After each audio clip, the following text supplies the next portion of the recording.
Hi, everyone. My name is Cletus Ando, and I'm an IBM technical specialist. Today, I just want to do a quick demo of what a typical, end-to-end tWAS modernization effort might look like.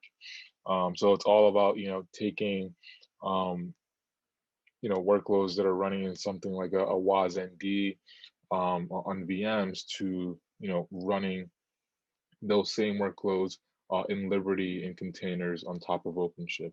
And then once you get that accomplished, the question then becomes, well, how do I monitor these new containerized workloads, right? Because oftentimes the traditional monitoring techniques and traditional APMs just don't cut it when it comes to cloud native um, application monitoring, right?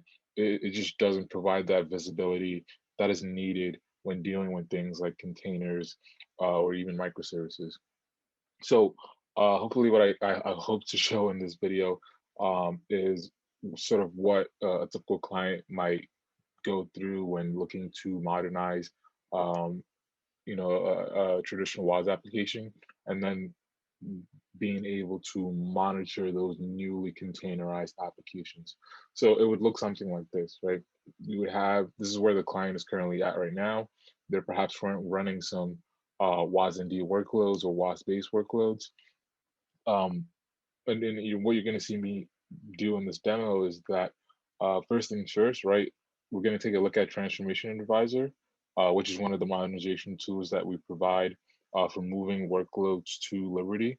I'm going to try not to spend too much time here, but once the client's environment has been run through TA, TA will provide some migration files that they can use, things like a Docker file or a Maven file or a Kubernetes YAML file that the client can use to go ahead and start that Liberty deployment, and which you'll also see me do in this demo. Right, these are the changes that are going to be that are going to be needed to be made in order for the application to run on Liberty.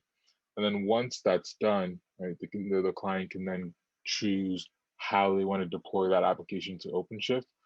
In this demo, I'm just going to be containerizing the application using Docker and then just deploying it using the OpenShift UI. But they could also decide to use a Kubernetes deployment file like TA provides. And then once the application is finally in OpenShift, that's where this Instana monitoring piece comes in.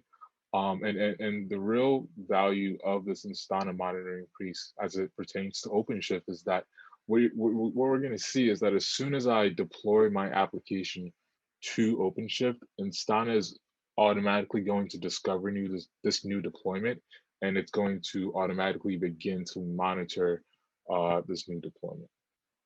So that's essentially what this demo is. It might be a lengthy demo, so I apologize for that in advance. But hopefully this can show what a typical full-on modernization effort could look like, right? It could take many shapes and forms, but this is just one way it could go about.